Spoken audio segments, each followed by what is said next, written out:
الرحيم ما أصاب من مصيبة في الأرض ولا في أنفسكم إلا في كتاب من قبل أن نبرأها إن ذلك على الله يسير. وقال رسول الله صلى الله عليه وسلم الله الله ربي لا أشرك به شيئا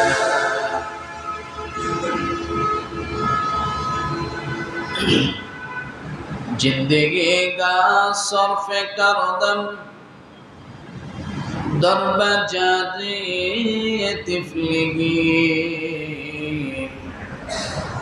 हिस हसिल मन करदम दर हयाती जिंदगी कलिमा ला इलाहा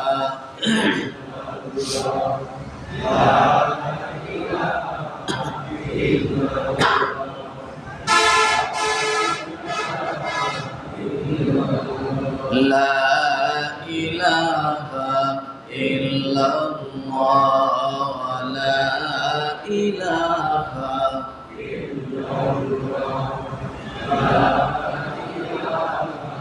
إلا الله سبحان الله الحمد لله لا إله إلا الله سبحان الله الحمد لله لا إله إلا الله محمد رسول الله. সকলে মুহাব্বতের সাথে আবারও বলি সাল্লাল্লাহু আলাইহি ওয়াসাল্লাম। সকল প্রশংসা কার জন্য? সকলে বলি আলহামদুলিল্লাহ। রব্বুল আলামিনের দরবারে সর্বসময় অগণিত প্রশংসা, যে আল্লাহ সুবহানাহু ওয়া তাআলা আমাদেরকে এই জুমার দিন উপস্থিত করে দেন। সর্বপ্রথম উদ্দেশ্য হলো জুমার সালাত আদায়ের জন্য। তারপরে আরেকটা উদ্দেশ্য, সেটা হলো আমরা একটু আগে আসি আল্লাহ তাআলার কালাম থেকে কিছু কথা শুনে নিজেদের ঈমান আমলকে মজবুত করার জন্য, নাকি?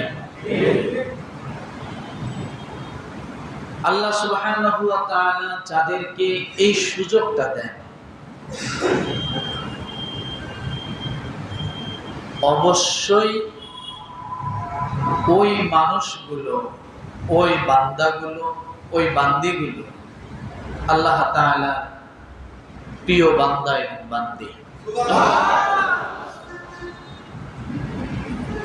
সবসময় একটা সূত্র মনে রাখতে হবে। সূত্রটা হলো এই, আপনি যদি কখনো কোনো একটা ভালো কাজ করার সুযোগ পান, এমনও কাজ আছে যেটাকে কাজেই মনে হয় না, আছে না?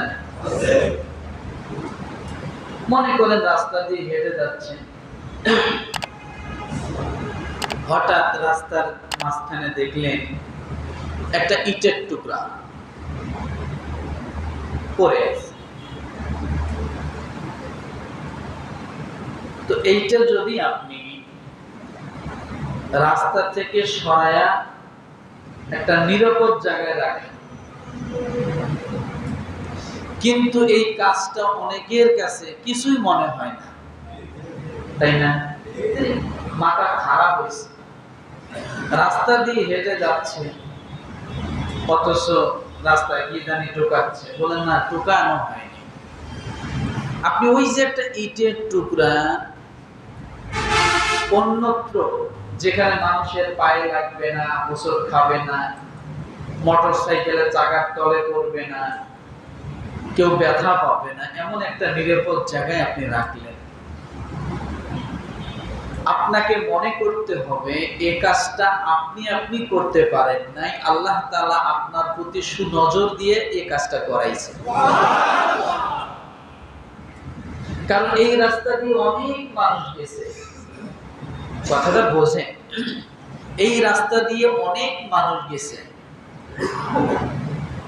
কারো চোখে পড়ছে, মেধায় আসে নাই, কারো মেধায় আসছে, গুরুত্ব দেয় নাই, হয় কি না?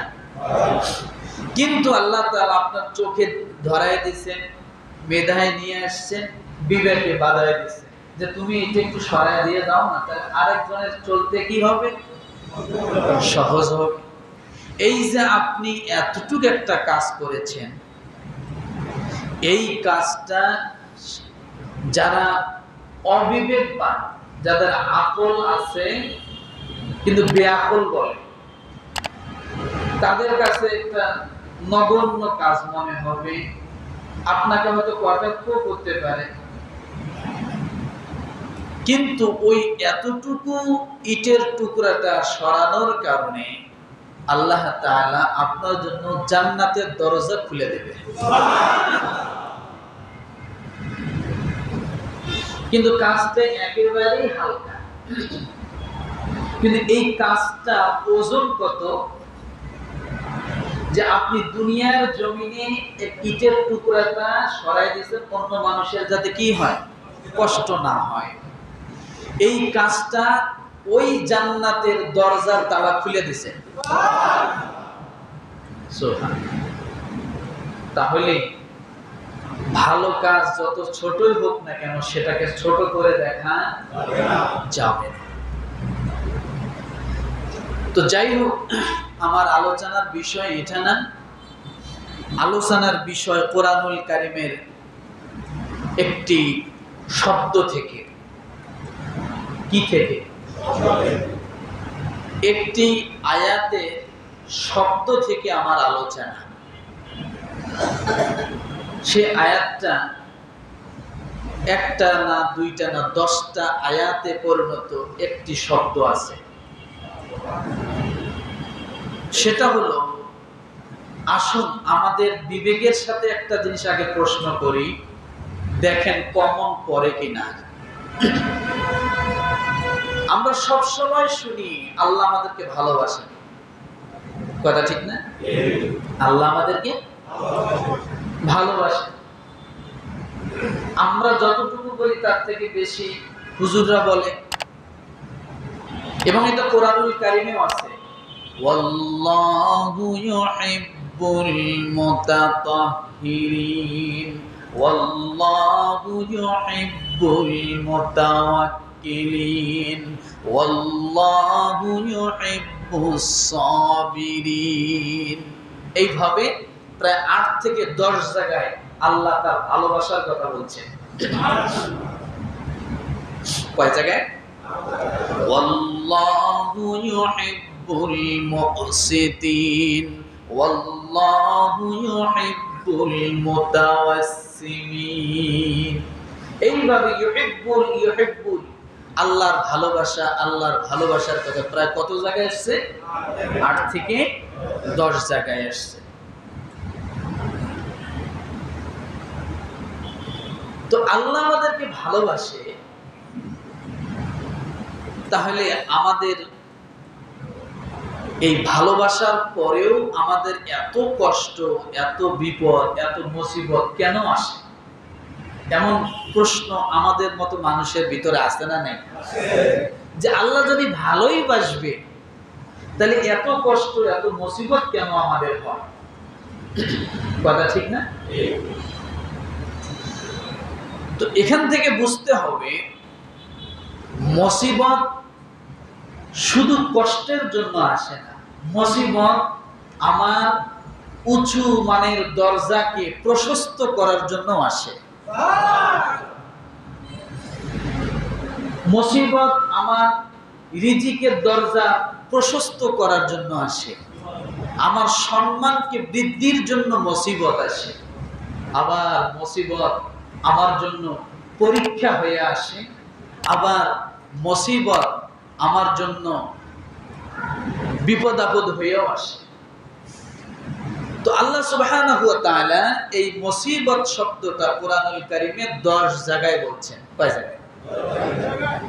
তাহলে আজকে আলোচনার বিষয়টা কি? আল্লাহ যদি আমাকে ভালোই বাসে তাহলে এত কষ্ট এত মুসিবত কেন হয় আমার? বলেন তো কি? আল্লাহ যদি আমাকে ভালোই বাসে তাহলে এত দুঃখ কষ্ট মুসিবত কেন হয়? এখানে একটা কথা বলে রেখে যায়, সেটা হলো আজকের আলোচনাটা হবে ঈমানদারদেরকে নিয়ে। কাদেরকে নিয়ে? কারণ ঈমানদার ওই সময় কিভাবে জাস্টিফাই করবে এই একটা মুসিবত আমার জন্য কি আমার নিজের কামাই করা, নাকি পরীক্ষা, নাকি সত্যিকার আল্লাহ আমাকে ভালোবেসে দিছে, এইটা আমাকে খুঁজে বাইর করতে হবে। এ দায়িত্ব কার? কথা বলেন। সব মুসিবত কিন্তু বিপদ না, বলে আসছি। সব মুসিবত পরীক্ষা না, সব মুসিবত নিজের কামাই করা না, বুঝতে হবে। তাহলে কোন মুসিবতটা কোন কারণে কিসের প্রাপ্য আমি, এটা বাইর করার দায়িত্ব কার? কথা বলে না? ঈমানদারের। জোরে বলেন। আসুন, আমি জন্ম হওয়ার হাজার হাজার লক্ষ লক্ষ বছর আগে আমার মুসিবত লিপিবদ্ধ করা।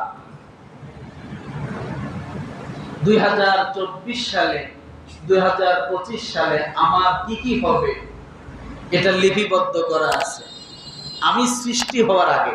সুবহানাল্লাহ।